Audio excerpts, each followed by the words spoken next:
안녕하세요. 안녕하세요. 선문대 이원사입니다. 요즘에 아침, 저녁으로 좀 많이 춥죠? 네. 제가 처음에 이제 그쪽 지역에 갔을 때도 겨울에 갔었는데, 그러니까 요즘보다 조금 더 추울 때입니다. 그러니까 한겨울에 이제 그쪽을 갔었는데, 거기 처음 가서 그 날씨가, 거기도 겨울이 있어요. 이 중동 지역이라고 해서 뭐 여름만 있는 건 아닌데, 그 겨울에 그 날씨가 낮에 보면 한 25도 뭐 그 정도 선 됩니다. 뭐 우리한테는 딱 좋죠. 처음 가서 뭐 우리나라 영하 뭐 몇 도 할 때 한 25도짜리로 가니까 참 좋더라고요.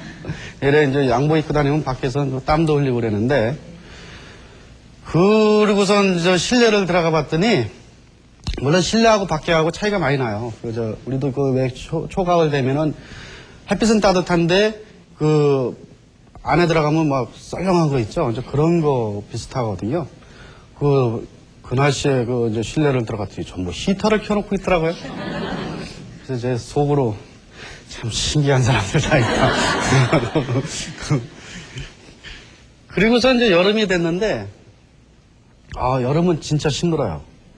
보통 때 중동을 가시는 분들은 여기 덥다고 그러는데 견딜만 하네. 그렇게 말씀들 하세요.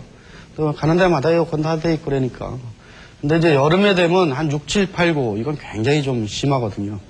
그때 되면 좀 체력이 막 떨어지고 지치고 그렇습니다. 하루는 제가 그 기숙사에서 잠을 자는데 한밤중에 에어컨이 고장이 났어요. 그래서 한밤중에 어떻게 해볼 도리는 없고, 그래서 그냥 자고 아침에 얘기를 해야겠다. 왜냐면 이 천장에 이게 선풍기도 있거든요. 그래서 선풍기를 틀어놓고 자다가 1시간도 못 돼서 담요 싸들고 다른 방으로 피난 갔습니다. 도저히 못 견디겠더라고요. 그 여름을 그렇게 지나고 나니까요, 겨울이 다시 올 테니까 그 25도 그 정도 되는 날씨에 내가 히터를 찾아요. 히터 없이는 도저히 못 견디겠어요. 추워갖고. 그러니까 이렇게 마찬가지로 생리적인 것도 날씨에 따라 변합니다. 하물며 관습이나 풍습 이런 것들이 다 자신들한테 이런 날씨나 풍토나 아니면 관습, 사상 이런 게 종합적으로 어우러져서 여러 가지 그 관습들이 생겨나게끔 돼 있어요. 그러니까 자연이 우리하고 다를 수밖에 없습니다.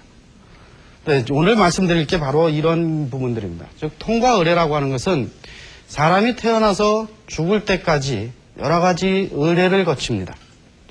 우리도 돌잔치하고 하고 그러잖아요. 성인식하고. 이제 마찬가지로 이렇게 자라나면서 반드시 거쳐야 되는 그런 풍습들인데, 이것이 이제 우리하고 같을 수는 없다는 거죠.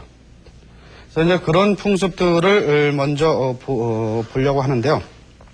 그 중에 이제 먼저 할 게 당연히 탄생이죠. 이제 출생을 어떻게 하느냐. 여기도 이제 출산 준비를 합니다. 근데 출산이 임박해 오면은, 요즘에는 여기도 도시에 가면은 병원서 다 합니다. 병원서 많이 하지만 아직도 그냥 집에서 하는 데도 일부 있고요.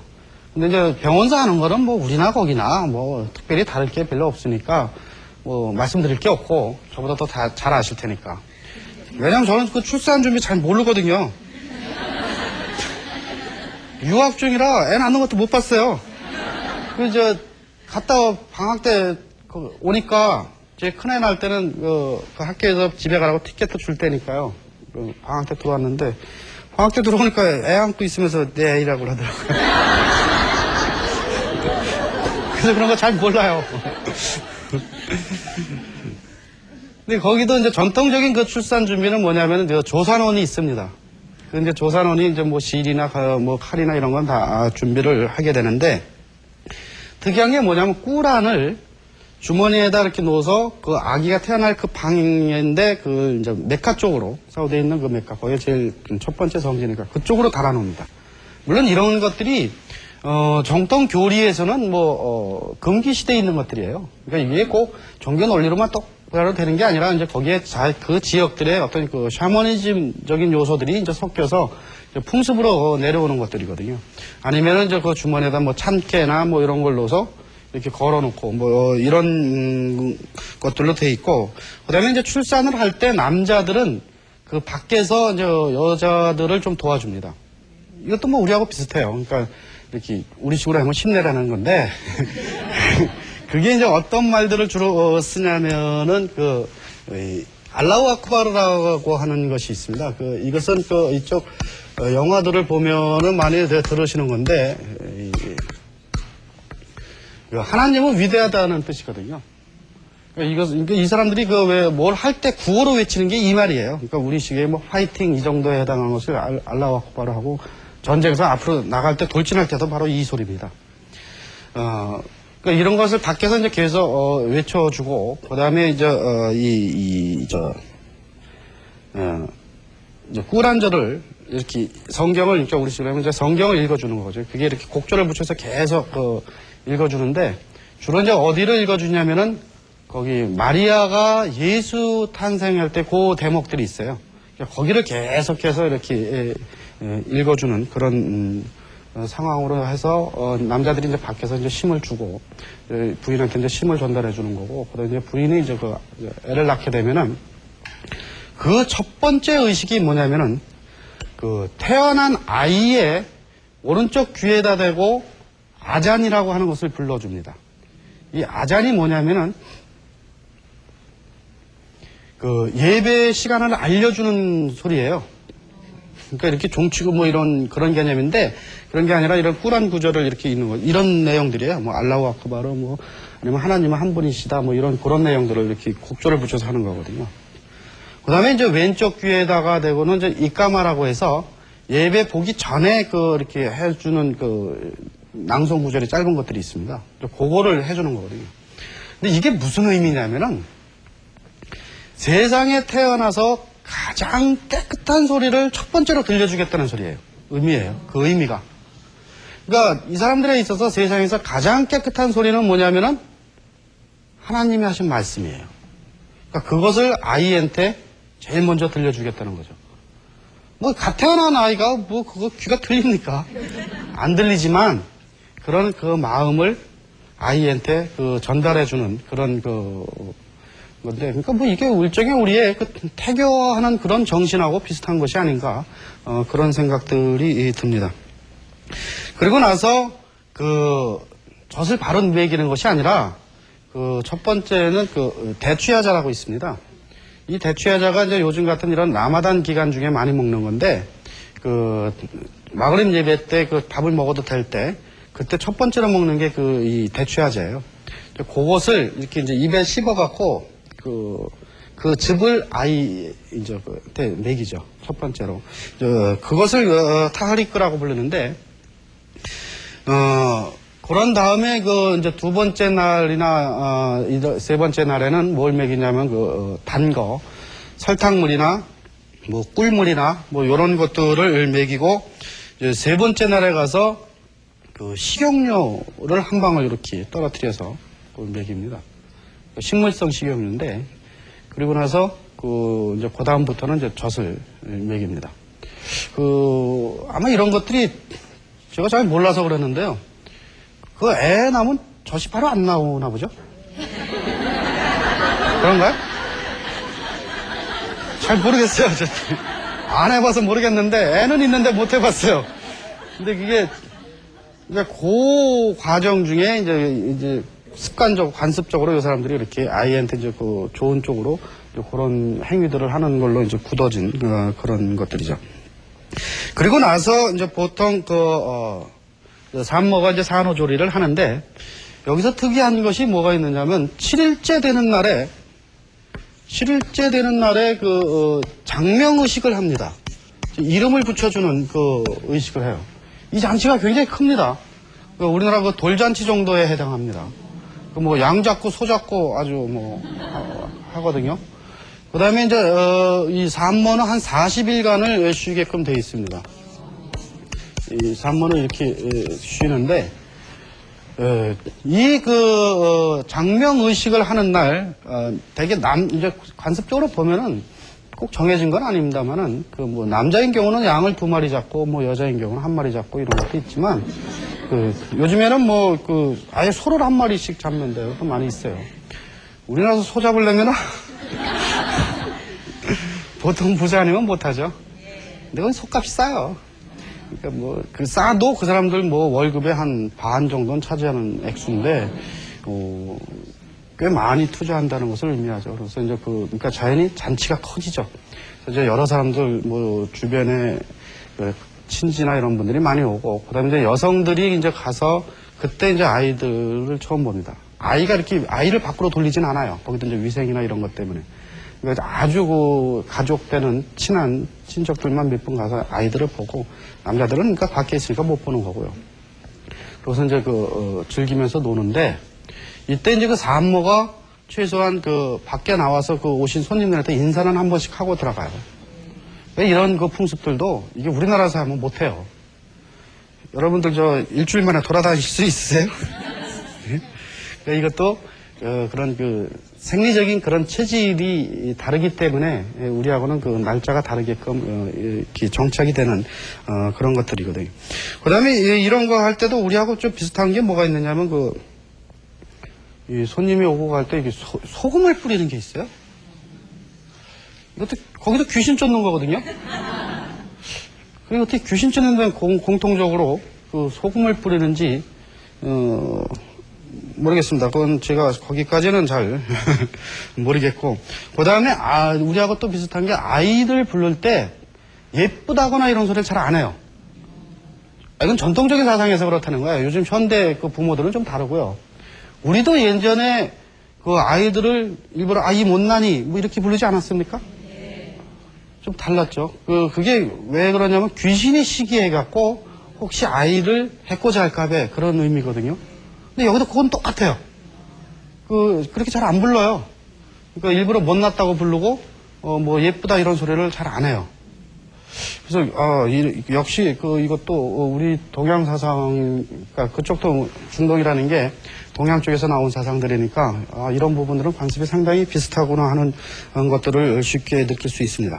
근데 이제 현대식의 젊은 엄마들은 또 안 그래요. 그것도 못난이라고 그러면 되게 싫어해요. 그 다음에 이제 이런 경우 이렇게 장명의식을 할 때 이 사람들이 음식을, 고기를 뭐 소 한 마리 잡거나 아니면 뭐 양을 잡거나 하면 음식이 많으니까, 물론 오는 사람한테 접대도 하고, 그 다음에 반드시 또 주변의 가족 친지들한테 나눠줍니다. 그리고 또 한 그룹이 뭐가 있느냐면 반드시 가난한 사람한테도 나눠줘요. 이건 이 행사뿐만 아니라 모든 축제에서 항상 음식 나눠주는 게 요 정도 구분이에요. 세 가지 구분을 합니다. 그러니까 온 손님 치를 때 쓰고, 그 다음에 주변에 가족 친지들 나눠주고, 그 다음에 반드시 주변에 불우한 분들한테 그걸 나눠주는 그런 것을 같이 하고 있다는 것들이죠. 근데 이런 장명의식이 꼭 7일째 하는 것은 아니고요. 그러니까 대부분 지역에서 7일째 많이 하고, 그 외에 좀 다르게 14일이나 20일 이렇게 됐을 때 하는 그런 분들도 많이 있습니다. 그 다음에 이제 이렇게 이 장명의식이 끝나고 나면 점점 더 성장해서 이제 할례를 하게 되죠. 근데 이 할례도 하는 것이 꼭 정해져 있지는 않고요. 뭐 8일째 어려서 아예 하는 데도 있지만 대부분 초등학교 들어가기 전에 많이 합니다. 그러니까 한 7살 정도 됐을 때 이제 많이를 하게 되는데, 이 할례할 때도 이 파티가 큽니다. 그래서 막 밴드 동원하고, 그러니까 거기에 원래 우리나라 풍물패 같은 전통 악기로 이렇게 흥을 돋궈주는 게 있습니다. 그 사람들이 와서 흥을 돋구고, 그러고 아니면 애를 앞세워서 동네 한 바퀴 돌면서 막 하거든요. 그럼 동네에 있는 사람들이 다 한 번씩은 뭐 칭찬해주고 막 자꾸 용기를 줘요. 그리고 이제 워낙 정신없이 하니까 애가 정신이 쑥 빠지는 거예요. 그래 놓고선 할례를 하거든요. 집에 와서. 그러니까 얼떨결에 그냥 하게끔. 그리고 이제 같이 가족들끼리 이제 춤도 추고 막 이러면서 그걸 이제 달래주고. 근데 아이들이 굉장히 자랑스러워해요. 할례를 했다는 것이. 그래서 좀 친화적인 상태가 되면은 할례하고 나서 나 할례 딱 보여줘요. 나 이거 보라고. 그건 뭐냐면 자기도 이제 남자 돼간다 하는 것을 자기 스스로 느끼는 거거든요. 그러니까 점점 공동체의 일원으로, 이제 완전한 공동체 일원으로 점점 흡수가 된다는 것을 의미하는 게 되죠. 그 다음에 이제 이렇게 이제 할례하고 그 전 나이 때쯤 되면 되게 이제 한 2-3살 뭐 이럴 때면 오줌도 많이 싸고 그러잖아요. 우리 오줌 싸움은 옛날에 어떻게 했죠? 많이 해보셨나요? 글쎄, 저희 때도 그 키스고 해본 적이 있어요. 근데 요즘은 안 하죠? 괜히 뭐 창피하다고 하고 뭐 해서 안 하는데, 거기도 이거 비슷한 걸 한번 제가 봤어요. 이것도 뭐 전체가 다 그렇다는 건 아니고, 그 중에 한 부족이 그러던데, 그 저쪽 산악 쪽에 사는 그 부족인데, 그건 키라는 게 없으니까 키 쓰는 건 아니고, 절구깽이를 들고 다니면서, 그거 오줌 싸면 그거 줘요. 그러고서 절구깽이를 들고 다니면서 그 소금 얻어오라고 그래요, 거기도. 근데 그게 참 이건 진짜 너무 비슷하다 하는 생각이 들고, 거기도 가면 소금을 잘 안 줘요. 우리도 그 키 쓰고 가면 소금 잘 주던가요? 그 소금 주면서 막, 또 뭐, 예. 뭐 빗자루로 키 위를 막 치고 이러면서 애를 깜짝 놀라게 해놓고 막 그러죠? 거기도 그러한 아주 비슷한 그런 행위들을 합니다. 이제 그렇게 해서 이제 아이가 크면은 이제 결혼을 해야 되죠. 이제 이 결혼은, 너무나 다양합니다. 각각의 지역. 그리고 이 결혼식 파티는 여기서 있는 아주 진짜 결혼식 하는 것처럼 합니다. 우리는 결혼식 하는데 1시간도 안 걸리죠. 가서 뭐 줄에서 듣고 뭐 사진 찍기 바쁘지 그 파티 자체는 그렇게 많지 않거든요. 근데 여기는 이 식은 별로 오래 안 가요. 이거 한번 말씀드렸듯이 이렇게 계약하고 이런 건 미리 딴 날 다 해놓고 이제 파티만 하는데 보통 그 파티는 각 지역마다 다 다르니까 일일이 다 그걸 나눠서 설명드릴 수는 없고 공통사항들은 뭐냐면은 보통 한 일주일 뭐 이런 식으로 하고 뭐 아니 보통 그냥 크게 하는 게 일주일이고요. 그냥 손님이 계속 이제 조금씩 와서 뭐 손님 접대하고 뭐 이런 거 한 40일 해요. 여기도 40일이에요. 그 파티 하는 것도 40일인데 첫날은 대개 이 신부가 이제 목욕 재개를 해서 이제 기다리는 건데 그리고 이 첫날 그 신랑이 그 파티에 쓸 음식이나 이런 걸 전부 신부집으로 갖다 줍니다. 이 중동 쪽은요 결혼하려면은 남자가 돈이 많이 들어요. 이 지참금도 줘야 되고 그 다음에 대개 그 나라들은 이 살림살이로 쓰이는 거 그러니까 뭐 그릇이니 접시니 뭐 이런 건 여자들이 준비하잖아요. 여긴 다 남자들이 합니다. 그러니까 돈 없으면 장가 못 가요. 그런 데가 꽤 있어요. 실제로 돈 없어서 못 가는 사람들이 그게 또 어느 정도냐면은 그 일부 지역에서는 그 파티 과정 중에 아예 남녀 구분이 확실한 데는 신부 얼굴도 못 봅니다. 얼굴도 못 보고 남자끼리 놀다 오고 여자는 여자끼리 놀다 와요. 근데 이게 조금 더 개방된 데는 남녀가 같이 있어요. 그런 경우는 이제 신부가 이렇게 나와서 한 번씩 이렇게 인사 겸 이렇게 한 바퀴 돌거든요. 근데 그걸 몇 번 하는데 똑같은 옷으로 하는 게 아니라 거기는 각 지역마다 그 전통 옷이 다릅니다. 그 전통 옷을 입고 한 바퀴 돌아서 인사를 하고 들어가서 또 다른 전통 옷으로 갈아입고 이렇게 오고 그러거든요. 그 옷이 그 결혼식 때 쓰는 것들은 되게 좀 비싼 것들 하잖아요. 이게 이 공장에서 만든 게 아니라 이게 수를 전부 이게 수공예로 해갖고 한 거라 좀 가격이 좀 비싸요. 그걸 보통 한 7, 8번 하거든요. 왜냐면 이제 보통 각 지방에 이렇게 있는 그 유명한 그 전통 옷을 그것도 남자가 해줘야 돼요. 그러니까 여자 쪽에서 요구하는 게 뭐냐면 그걸 많이 해줘야 각 지방 걸 많이 해줘야 그래도 좀 자기 과시가 되니까 그것도 부담이에요. 그러다 보니 그 남자들은 장가 가려면 저는 그런 데서 장가 안 가봐서 모르겠는데요. 저는 우리나라에서 장가를 워낙 정신없이 가버려갖고 그러다 보니까 이런 파티 이렇게 그러니까 결혼식 그 자체 분위기를 이렇게 오래 이렇게 즐기는 걸 전 좋아해요. 제 스스로 못 해봐서. 근데 이런 것이 다른 그 첫날에 그 신부가 이 목욕을 하는데도 그 목욕탕이 있는 데서나 그렇고요. 목욕탕이 없는 지역들이 있습니다. 아예 공공 목욕탕이 없는 데가 있어요. 근데 저 지중해 쪽은 그 로마 시대 때 그런 영향들을 받아서 목욕탕이 있는데 이 목욕탕이 온돌로 돼 있어요. 그리고 바닥이 굉장히 뜨끈뜨끈하거든요. 그래서 저 같은 경우는 거기 그 감기 들렸을 때 이렇게 지지러 간다 그러죠. 그때나 이제 가고 막 이러는데 그 우리하고 좀 상당히 다르게 돼 있어요. 그래서 방 구분이 이렇게 3등분이 돼 있어서 첫 방 들어가고 안에 방으로 들어갈수록 점점 뜨거워져요. 그래서 맨 끝방에 이제 그 물을 이렇게 받아서 쓰게끔 돼 있어요. 우선 탕이 있는 게 아니고 그래서 바닥에서는 뜨뜻한 데서 하고 그래도 팬티는 입고 들어갑니다. 중국 사람들은 그 자기 나체를 다른 사람들한테 안 보여줘요.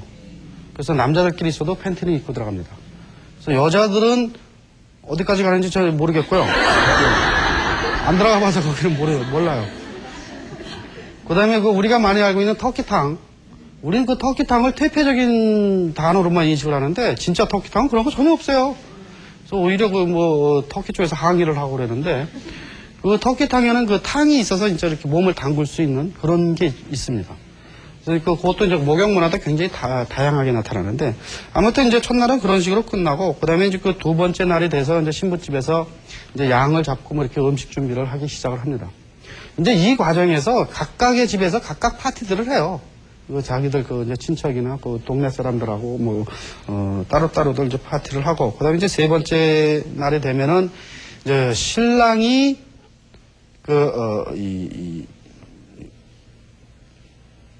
가마를 이끌고 이제 신부집으로 이제 가기 시작을 해요. 물론 이제 그때 의상이 이제 전통 의상들이에요. 지금 제가 말씀드린 건 전통 양식이기 때문에 요즘에 이제 현대식으로 하는 데도 물론 많이 있습니다. 근데 전통 양식으로 하는 데는 의상이 바로 이제 이런 의상들이거든요. 이게 요 의상은 지금 북아프리카 쪽에 전통 의상입니다. 특히 모로코 쪽에 의상인데, 이렇게 뒤에 이렇게 모자가 달려있는 게 특징이에요. 남자고 여자고 이렇게 틀린데, 그걸 꼭 쓴다는 것보다도 이렇게 어떤 패션으로 이렇게 되어져 있는데, 그 다음에 이제 이 앞에 부분도 이제 이렇게 수를 놔갖고, 이런 식으로 되어져 있거든요. 근데 요거는 좀 아주 심플한 그런 스타일이고요. 복잡한 건 굉장히 복잡하게 돼 있어요. 그다음에 이게 여자들도 남자들도 마찬가지인데, 이 남자들도 이 형태는 비슷합니다. 그러니까 완전히 머리에 어떤 데는 안 들어갈 정도로 작거든요. 그러니까 패션으로 만들어 놓은 건데, 그다음에 이건 이제 앞부분, 이거는 이제 그냥 일상복 비슷하게 돼 있는 겁니다. 좀 결혼식 때서 입는 건 좀 더 화려해요. 그리고 이제 남자들이 그때 이제 신는 신발이 바로 이거거든요. 이 뒤를 반드시 구겨 신습니다. 이게 아예 이렇게 구겨져 있어요. 구겨져 갖고 이제 이거를 끌고 이제 가마를 이제 이렇게 끌고 가는데, 그럼 이제 이 신부는 이제 물론 우리나라 같으면 이제 미용실 같은 데 있죠. 거기서 이제 신부 단장을 합니다. 그리고서 이제 특이한 게 뭐냐면, 다른 거는 우리하고 비슷해요. 이 손에 이 장식을 해요. 그림을 그리거든요. 그걸 한나라고 부르는데, 이 한나라고 하는 이거를 이 손 바닥하고 여기를 이렇게 까만 걸로 이렇게 막 그리는데, 이 미적 감각이 좀 달라요. 우리 처음 보면 그거 이쁜지 모르거든요. 잘 몰라요. 어떤 데 보면 징그럽기도 하고. 근데 이제 그거 그리는 게 바로 이거예요. 요 안에 액을 넣어두고, 요걸 이제 뽑아서 옆에 사람이 이제 그려주는데, 이거 그리는데 몇 시간 걸려요. 그것도 아주 잘 그리는 사람들이 있거든요. 이제 그걸 전문가한테 하기 위해서 이제 미용실 같은데, 요렇게 돼 있어갖고, 이걸 이제 뽑으면은 여기에 이제 까만 게 물감이 묻거든요. 이렇게 담가서 물감 묻고 물감으로 이렇게 이제 그려나가는 것들인데, 그런 단장을 하고 나면 이제 신랑이 가서 이제 가마에 태워서 이제 신부집에 가서, 그때서부터 이제 본격적인 파티입니다. 이 파티 하면서도 여자들이 이렇게 지른다고 할까요? 이렇게 소리치는 게 있어요. 전 흉내를 못 냅니다. 이건 영화 같은데 혹시 보시는 분들이 있을 거예요. 여자들 특유의 이렇게 손을 이렇게 대고, 뭐, 혓바닥으로 이렇게 아라라 하는 건데, 그 소리가 아주 특이하게 돼요. 이거, 아랍 사람들 아니면 이 흉내 못 내더라고요. 그런 걸로 해서 이제 흥을 돋군 다음에 이제 하게 되죠. 이건 북아프리카 쪽에 이제 그런 전통적인 양식이고요. 이건 이제 이집트 같은 데는 보면은, 배꼽춤을 춥니다. 이제 그런 춤에서. 신랑 신부가 들어갈 때, 앞에 배꼽춤을 추는 무기가 있고, 그 옆에 이제 밴드들이 쫙 쓰고, 그 다음에 이제 신랑 신부가 뒤에서 이제 있으면 그걸 인도해서 쫙 식장으로 들어가거든요. 근데 배꼽춤 보셨어요? 이집트 같은 데 전통춤으로 이렇게 고수가 돼 있어갖고, 그거 하는 그 학교도 따로 있거든요. 근데 그 정도 되는 분들은 어느 정도냐면은, 머리 위에 항아리를 올려놓고요. 그 다음에 히프만 돌아가는 춤이에요. 히프가 굉장히 막 신기하게 돌아갑니다. 그죠? 막. 근데 이건 안 떨어져요. 이 목하고 여기가 따로 논다는 거거든요. 그런 전통춤을 추면서 이제 서로들 노는 그런 상황으로 가고, 그 외에 다른 지역들은 뭐 각각의 지방의 그 춤들이 또 동원이 되고, 이런 식으로 이제 파티가 돼 있는데, 이게 이렇게 해서 이제 잘 사는 거죠. 잘 살고, 이제 아기 낳으면 아까 말씀드린 대로 이제 여러 가지 또 행사들을 뭐 하고, 그런 다음에 이제 마지막으로가 뭐냐면은, 이제 죽으면은, 장례를 치러야 되는 이제 마지막 단계가 남게 되죠. 그 각각의 단계에 또 이제 다른 단계들도 각 지역마다 또 나름대로 있습니다. 근데 이제 공통적으로 갖고 있는 게 이제 그 다음에 이제 죽음이라고 하는 건데, 이 죽음이 닥치면은, 보통 무슬림들이라면 공통적으로 하는 게 뭐가 있느냐면은, 자기가 죽음의 순간을 이제 알았을 때, 뭐 사고사로 갑자기 죽는 사람은 어쩔 수 없지만, 라 일라하 일랄라 무함마드 라술ullah 이걸 계속 얘기를 합니다. 자기가. 그러니까 이게 처음에 무슬림이 될 때 샤하다라고 하는 거거든요. 그 샤하다를 죽을 때도 자기가 계속 그거를 해요. 그래서 그게 뜻이 하나님은 한 분밖에 안 계시고 무함마드는 하나님의 예언자이다 이 뜻이거든요. 그걸 계속 반복을 하다 힘이 떨어지면 이제 그 주변에 있는 분들이 그 임종을 보면서 그걸 계속 읊어줍니다. 그러면서 이제 임종을 맞는 거죠.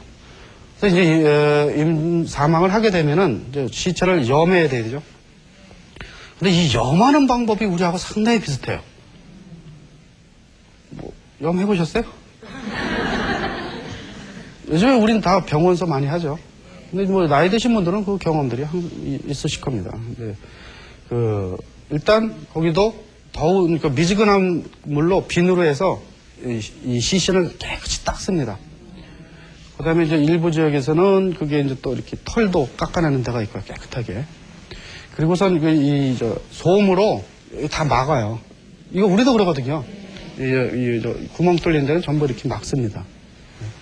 그걸 막은 다음에, 그 다음에 이제 수의를 입혀요. 근데 수의는 이제 우리식의 그런 수의가 아니고, 이제 하얀 천 한 장짜리로 이렇게 이어서 쓰진 않아요. 그걸로 이렇게 감싸거든요. 이렇게 돌돌 말아서 시신을 이제 감싸고, 그리고 카바를 씌워서 이제 관은 없어요. 관은 없고 이제 들것에 있죠. 거기다 이제 실어서 이제 운반을 하는데, 장례에서 가장 특이한 것은 전부 당일장입니다. 물론 아주 극히 일부 지역에서는 뭐 3일장, 4일장 하는 데도 있는데 대부분 당일날 나가요. 그러니까 아침에 돌아가시면 저녁 때 그냥 나갑니다. 근데 저녁 때 돌아가시면 이제 그 다음날 아침에 24시간 내에 이게 나가는 건데 나갈 때 뭐죠? 운구를 이렇게 이제 지는 사람들이 이게 특별히 고용된 게 아니라 그 주변 사람들이에요. 우리는 그거 가족 아니면 잘 안 묘주죠? 또 거기 지나가는 사람도 묘줘요. 아주 그런 거에 친숙하더라고요. 제가 그런 경험이 있는 게 거기서 한국분이 한 분 돌아가셔갖고, 한국 사람들은 얼마 안 되니까, 저건 누가 다 지우고 그러냐, 그런 걱정이 있는데, 뭐, 주변에서 와서 그냥 자기들이 다 지워요. 그런 걱정은 오히려 안 합니다. 그러고선 고인이 주로 다니던 모스크를 들렸다 가요.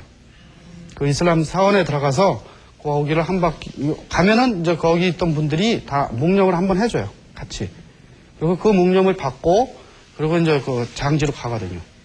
장지로 가게 되면은, 저는 제일 특이하게 본 게 바로 이 부분이에요. 장례를 해서 이렇게 가면은 인도가 넓게 있어도 차도로 가요. 아, 차도로 가면 뒤에 차가 못 올 거 아니에요. 못 가잖아요. 그럼 우린 어떻게 됩니까? 그냥 빵빵거리고 난리가 났을 텐데, 그건 일치 없어요. 자기가 정 바쁘면 돌아서 가든지 어떻게든지 알아서 가야 돼요. 그거 가는 거 그냥 쫓아와요.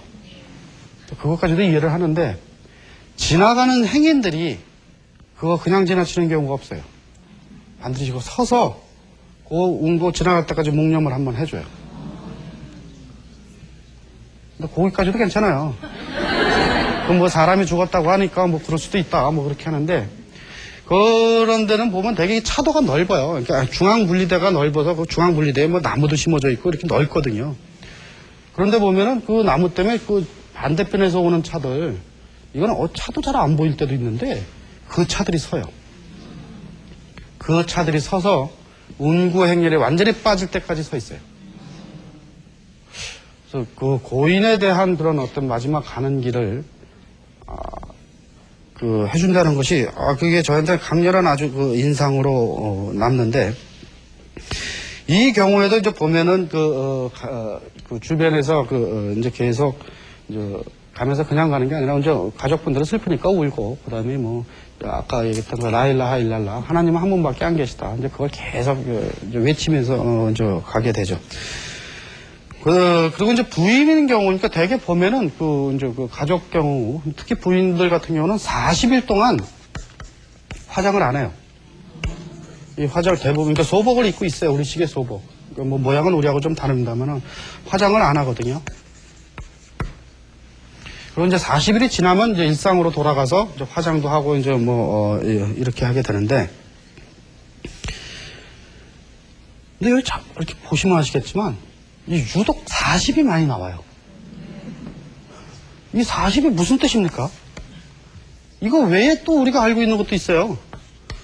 이 알리바바와 40인의 도적이에요. 왜 하필 여기서도 40이냐인 거죠. 우리는 별로 안 좋아하는 숫자일 수도 있는데, 그죠? 근데 이게 왜 그러냐면은, 이 사람들 그 풍습에서는 이 40이라고 하는 수가 많은 수를 의미해요.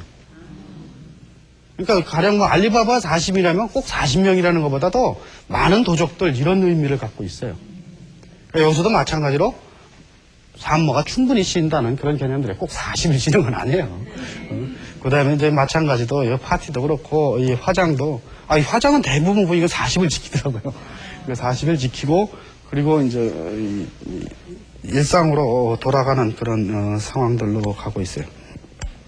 그러니까 이렇게 태어나면서부터 죽을 때까지 이제 자신들의 그 어떤 관습들을 지켜나가는데, 지금 말씀드린 대로 이 관습이 꼭 종교적으로 거기서 어떻게 돼 있는 그건 아니에요. 그 정신만 이어받을 뿐이에요. 그러니까 아까 말씀드렸듯이 뭐 꿀안 달고 뭐 이런 거, 그런 건 종교하고는 전혀 상관이 없거든요. 단순히 종교 쪽에 일치하는 거는 이제 장례 때 사람을 이제 묻을 때 그 시신을 머리만 메카 쪽으로 하면 그건 이슬람식이에요. 그건 이슬람 쪽에서 얘기하는 거고, 그 외에 다른 부분은 다 다르거든요. 그러니까 그 정신만 어떤 인간을 존경하고 뭐 이런 것들만 되어져 있는데, 이렇게 문화라고 하는 것은 학습돼서 내려옵니다. 선천적으로 타고나지 않아요. 그러니까 우리가 입양아들 어렸을 때 미국으로 가버리면은, 아니면 유럽으로 가버리면은 몸뚱아리만 한국 사람들이지 전혀 우리하고 생각이 다르죠. 이건 자라면서 그 학교건 가정이건 이런 데서 계속 학습되면서 자연스럽게 그 관습을 습득하는 거거든요. 제 친구 중에 그 국제결혼한 친구가 하나 있어요. 근데 이 친구 술을 굉장히 좋아하거든요. 그래서 하루는 와서 막 죽겠다 그러더라고. 뭐가 죽겠냐 그랬더니 그 와이프 때문에 죽겠대요. 그래서 왜 그러냐 그랬더니, 우린 술 많이 먹으면 그 다음에 뭐 먹죠?